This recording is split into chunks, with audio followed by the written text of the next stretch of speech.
Ini adalah kisah Sri Rosmala, seorang polisi wanita, saat ini berpangkat letnan dan berdinas di Polda Metro Jaya.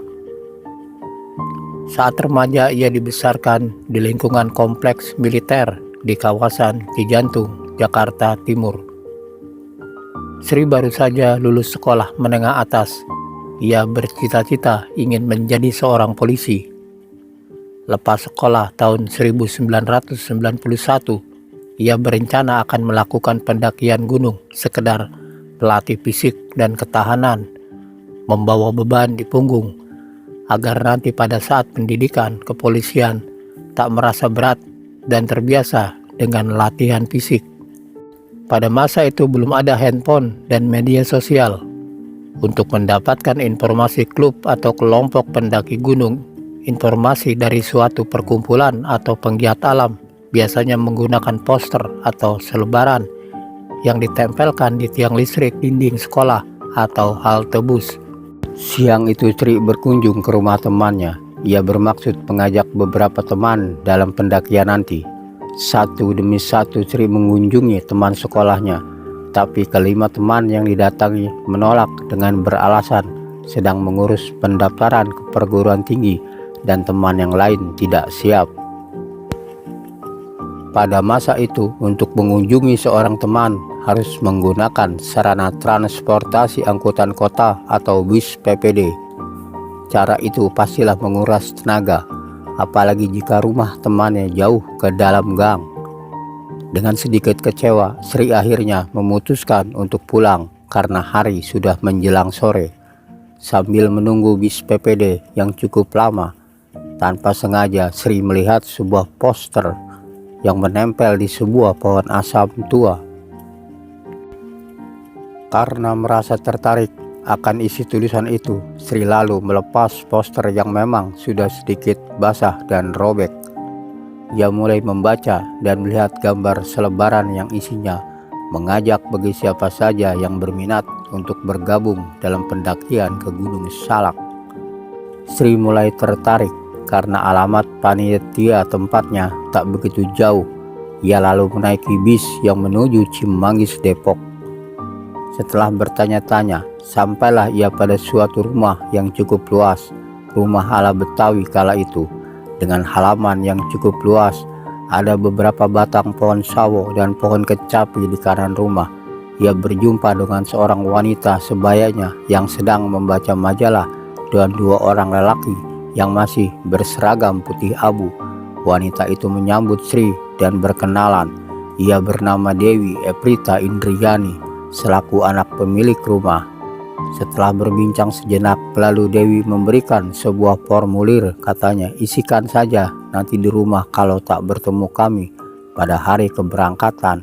Langsung saja ke pos Cidahu karena kami bisa diadakan berangkat, ucap Dewi sambil tersenyum.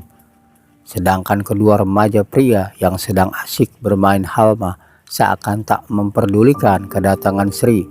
Setelah berpamitan karena hari sudah mulai gelap, Sri bergegas berjalan cepat menuju jalan utama. Ia sempat berpapasan dengan seorang pria dan pria parubaya itu menanyakan hendak kemana. Sri menjawab akan menuju jalan utama. Pria itu lantas berkata kalau ini adalah jalan ke pemakaman umum. Lalu pria itu mengantar Sri ke pinggir jalan raya. Dengan sedikit bingung, Sri lantas mengucapkan terima kasih. 2 hari sebelum hari keberangkatan, Sri kembali mendatangi panitia pendakian untuk menyerahkan kartu tanda pelajar karena ia belum membuat KTP. Hari Kamis pagi, Sri berangkat menuju tempat panitia. Ia kembali bertanya pada orang yang ditemui di jalan karena waktu datang pertama kali ke sini malam hari. Sepertinya ia kesulitan menemukan kediaman Dewi, panitia pendakian. Beberapa orang yang ditemuinya menggelangkan kepala tanda tak mengenalnya. Sri tak berpikir macam-macam saat itu. Keberangkatan pada hari Sabtu sore, Sri sampai di Curug Pilung, Girijaya, Camping Ground, Gunung Salak. Sore semakin tenggelam, berganti malam. Bulan temaram menerangi jalan. Pendakian akhir pekan hanya beberapa kelompok, tak begitu ramai. Di pos Girijaya, Sri akhirnya bertemu kelompok Dewi yang sedang berkumpul, duduk agak jauh dari pos. Sri menjabat keempat teman barunya, tangannya begitu dingin. Mereka tampak lelah setelah habis berjalan jauh.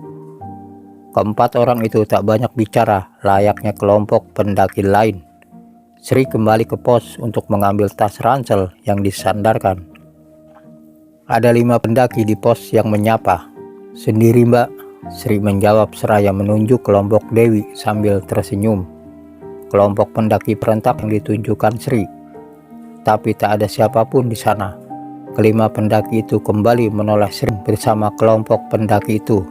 Mereka dari SMA Negeri 13 Jakarta Utara, 1 wanita dan 4 pria. Pendakian pun dimulai diiringi beberapa pertanyaan dari kelompok itu. Sri yang bertipe pendiam hanya menjawab sesekali karena ia harus mengatur napas dan tentu banyak pertanyaan dalam benaknya sendiri. Ia mulai mengingat saat datang ke tempat panitia yang bernama Dewi. Kemudian tempat itu tak ditemukan lagi. Kedua, saat bertemu di pos Curug Pilung. Kemudian kelompok pendaki itu tiba-tiba meninggalkannya tanpa ada sepatah kata pun. Tapi Sri tetap fokus, tujuannya hanya melatih stamina. Toh ia sudah ada teman di kelompok ini. Setelah 2 jam berjalan, kelompok yang ia ikuti memutuskan untuk beristirahat dan membuka tenda. Sri ditemani Ratna duduk di sebuah pohon yang melintang sambil melihat keempat cowok yang sedang membuka tenda bivak dari terpal. Mereka berdua asik mengobrol dan saling bertanya. Ketika Sri baru saja akan bercerita perihal pendakian bersama kelompoknya Dewi, tiba-tiba Sri mendengar suara memanggil berkali-kali. "Itu suara Dewi," katanya kepada Ratna. Ratna menyorotkan senternya. Katanya tak ada suara yang memanggil, ucapnya. Tak berkata lagi, Sri bergegas meninggalkan Ratna yang masih kebingungan. Beberapa teman Ratna pun menoleh.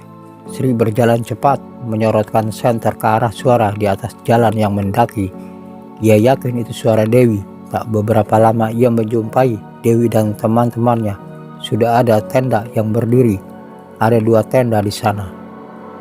Sri bertanya kenapa ia ditinggalkan. Teman pria Dewi menjawab ia tidak meninggalkan. "Kami selalu ada di depan kalian," ucap pria itu lagi. Akhirnya Sri senang dapat bergabung lagi dengan kelompoknya.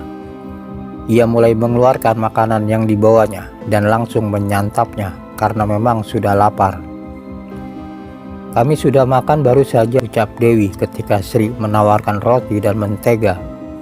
Selesai makan dan minum, Sri masuk dalam tenda karena kabut Gunung Salak mulai merambah di sela-sela pohon, melayang rendah dan menerpa tenda. Jaket pun mulai dikenakan untuk mengurangi rasa beku yang menjalar di kulit.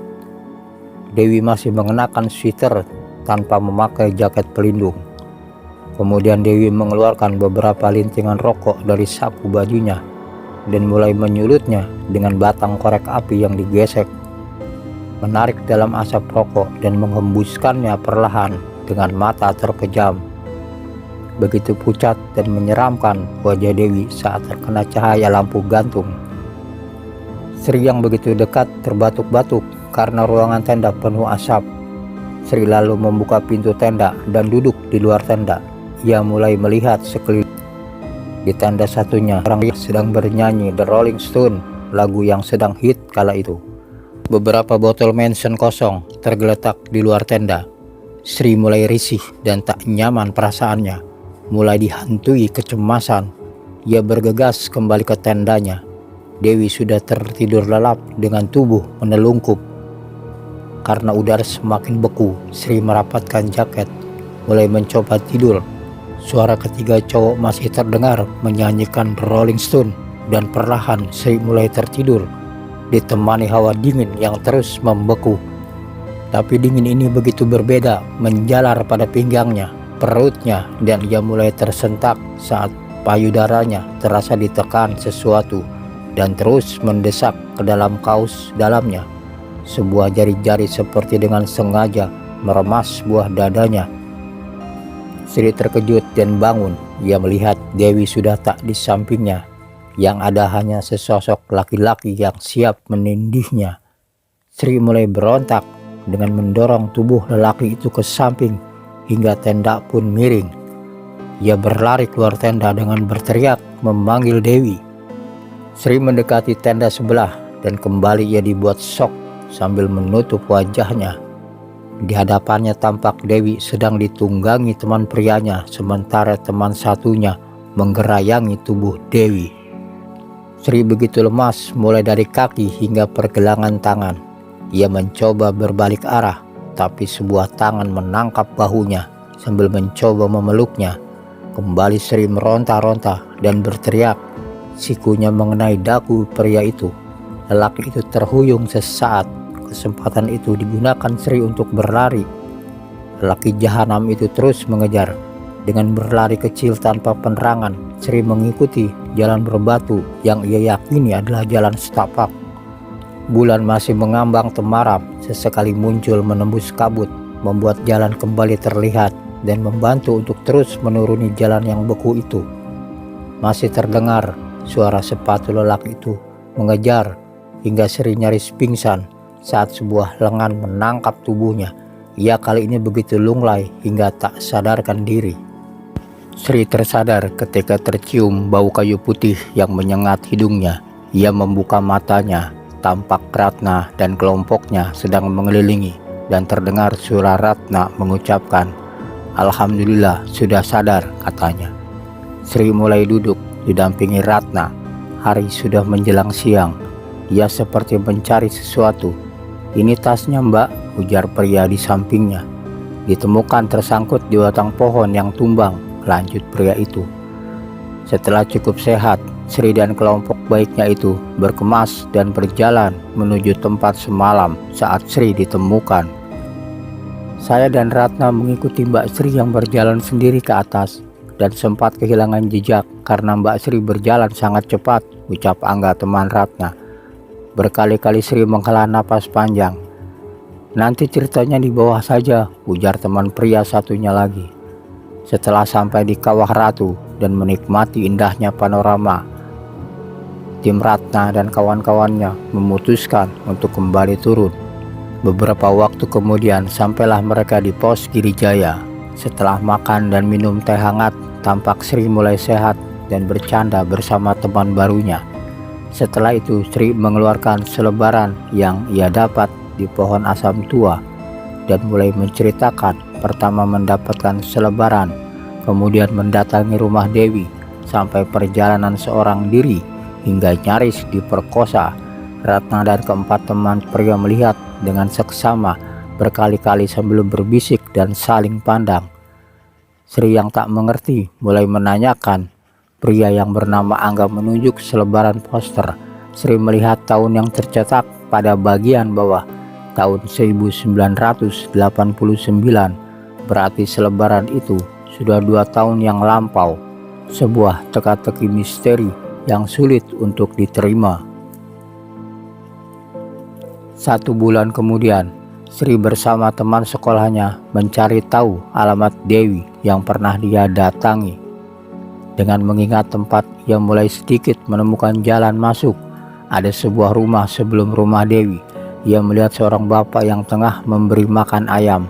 Sri dan temannya lalu mengucapkan salam dan diizinkan masuk. Rupanya bapak itu masih mengenal Sri yang pernah ditemui di jalan saat Sri salah jalan menuju pemakaman. Singkat cerita, Sri mulai menceritakan pengalaman mistisnya. Bapak itu mendengar dan seperti turut sedih saat Sri bercerita. Kemudian bapak itu mengantar Sri ke rumah Dewi. Setelah membuka pagar bambu yang tak terawat, Sri dan Dian temannya mulai masuk. Ada kengerian saat Sri memasuki teras itu. Bapak itu lalu bercerita bahwa Dewi bukan nama sebenarnya, nama aslinya Indriani. Ia baru lulus SMA dan Indriani adalah keponakannya dan mempunyai seorang pacar yang hobi mendaki gunung, tapi berperilaku tidak baik, suka bermabuk-mabukan dan menghisap ganja hingga keponakannya terbawa gaya hidup pacarnya. 2 tahun yang lalu saat turun gunung, Indriani positif hamil dan pacarnya tak mengakui perbuatannya dan menuduh teman lelaki lainnya saat di gunung, hingga kedua lelaki itu bertengkar dan teman pacar Indriani tewas tertusuk. Lelaki yang telah membunuh itu kemudian lari karena dikejar warga. Naas, lelaki itu tewas dihantam truk saat menyeberang jalan. Indriani sangat shock dan terpukul mendengar berita itu. 3 bulan kemudian, Indriani tewas bunuh diri dengan menenggak racun serangga di kamarnya. Ia meninggal saat hamil 3 bulan. Keluarga pun tak kuasa menahan kepedihan hingga kedua orang tuanya pindah rumah dan tempat ini sudah dikosongkan selama 2 tahun, ucap bapak itu mengenang. Sri dan Dian diantar bapak itu ke pemakaman Indriani dan mendoakan. Kemudian Sri menanyakan pria seorang lagi di mana. Bapak itu berkata bahwa pria itu menurut keterangan Indriani saat mabuk berat ia berteriak-teriak seperti ketakutan, berlari turun dan terjatuh, tapi setelah dicari tak ditemukan lagi. Kami tak berani laporkan ke petugas karena di tas kami masih ada beberapa linting ganja, ujar bapak itu menirukan suara Indriani. Terjawab sudah misteri kematian pendaki gunung yang dengan sengaja mengotori tempat yang dikeramatkan sebagian masyarakat. Jangan mengambil apapun kecuali gambar, jangan membunuh apapun kecuali waktu, jangan meninggalkan apapun kecuali jejak. Semboyan abadi. Salam Lestari.